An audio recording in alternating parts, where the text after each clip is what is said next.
గురుకుల పోస్టింగ్స్ కానీ అయితే గురుకుల పోస్టింగ్స్లో చాలా మంది ఏమవుతుందంటే ఫస్ట్ అసలు యాక్చువల్గా టీజీటీ తర్వాత పీజీటీ తర్వాత జేఎల్ తర్వాత డిఎల్ నింపాలి. నింపడం ద్వారా ఏమవుతుంది అంటే జేఎల్ నింపుకుంటూ రావాలి, అంటే పైనుంచి కిందికి రావాలి. PG set, TG set, junior lecturer, degree college lecturer నుంచి తర్వాత కిందికి నింపుకుంటూ వస్తే కింద వచ్చిన జాబ్ వాళ్ళు అట్లా పోరు, ఫస్ట్ ఇట్లా ఉల్టా నింపుతున్నారు, దానివల్ల నష్టం జరుగుతుందని అంటున్నారు. చాలా మందికి డౌట్ ఉన్నది. ఆ విషయం ఏంటంటే ఒకవేళ బ్యాక్లాగ్స్ ఉంచుతారా, ఒకవేళ ఎవరైనా జైన్ కాకుండా ఉంటే రిలింక్విష్మెంట్ ఆర్డర్ తీసేసినాక ఇంకోటి రిలింక్విష్మెంట్ అనేది ఈ ప్రభుత్వం కాదు, గత ప్రభుత్వమే తీసేసి మొన్నటి వరకు దానిపైన కొట్లాడిన ఆర్ఎస్ ప్రవీణ్ కుమార్ గారు ఆ రోజు ఆ బోర్డుకి సెక్రటరీ గాను దానికి ప్రాతినిధ్యం వహిస్తుంటారు. ఆయన హయాంలోనే తీసేసారు. ఈ రోజు ఎవరైతే మాట్లాడుతారో అది ఎందుకు తీసేసారు అని ఆయన్నే తీసి ఈ రోజు మాట్లాడుతుండ్రు.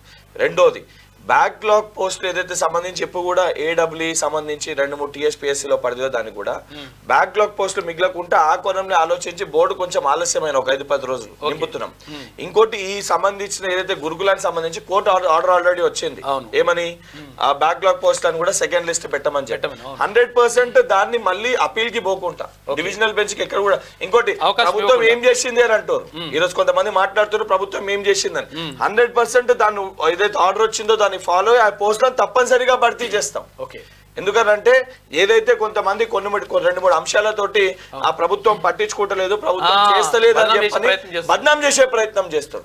కాబట్టి చాలా స్పష్టంగా విద్యార్థులందరూ కూడా ఆలోచించాల్సింది ఏంటంటే రెండోసారి ఏదైతే సంబంధించి డిఎస్సికి సంబంధించి టెట్ పెట్టడం కానివ్వండి, ఏదైతే కానిస్టేబుల్ అభ్యర్థులకి 156 మందికి కేసులు ఉండి ఎప్పుడు కూడా గత ప్రభుత్వం ఎవరు కూడా మళ్ళీ కమిటీ వేసి దానిపైన ఎంక్వైరీ చేసి మళ్ళీ రిటర్న్ తీసుకోలేదు. ఇప్పుడు దగ్గర అందులో 170 ఆల్రెడీ 156 మందిని తీసుకోరు, 300 మంది ఉన్నారు, అలా 156 మందిని తీసుకురు. ఇంకొక 130 మందితో సెకండ్ లిస్ట్ కూడా వస్తుంది. ఎందుకంటే దాన్ని కూడా నేనే సూపర్వైజ్ చేస్తున్నా, 100% చేసి తీరుతాం. కాకపోతే అనవసరంగా ప్రభుత్వం ఇంత స్పష్టంగా ఇప్పుడు నేను గాని ఈరోజు బల్మూరు వెంకట ఒక ఎన్ఎస్ఏ రాష్ట్ర అధ్యక్షుడు కాదు కానీ ఒక శాసన మండలి సభ్యుని, నేను విద్యార్థులు ఉన్నాను, శాసన మండలిలో నేను ఉన్నాను. నా మొదటి స్పీచ్ కూడా విద్యార్థుల కోసమే నేను మాట్లాడింది. అంటే ప్రతి అంశాన్ని కూడా నేను చిత్తశుద్ధితో ఉన్నాను, ఈ ప్రభుత్వం చిత్తశుద్ధితో ఉంది, ప్రతి సమస్యని పరిష్కరిస్తాం. జీవో నెంబర్ 317 పైన దానిపైన 317 దానిపైన కూడా కమిటీ ఏర్పాటు చేసారు అన్న. కాకపోతే ఏదన్నా ప్రాసెస్ చేయాలంటే 2 ఉంటది. ఇప్పుడు గత ప్రభుత్వం ఏందనంటే ఈ విద్యార్థులని డివైడ్ చేసి 2 దిక్కుల నష్టం చేసే ప్రయత్నం చేసి ఉద్యోగాలు ఇచ్చే ఉద్దేశం లేదు కాబట్టి ఆపేరు, డివైడ్ చేసి.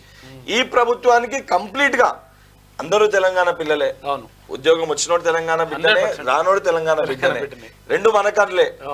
ఏ కన్నుని పొడుచుకోకుండా ఒకరొకరు కొట్లాడ పెట్టుకోకుండా ఇద్దరు కలిసి ఉండే విధంగా ఎవరికి నష్టం జరగకుండా చూడాలనేదే గౌరవ ముఖ్యమంత్రి రేవంత్ రెడ్డి గారు దృఢ సంకల్పం.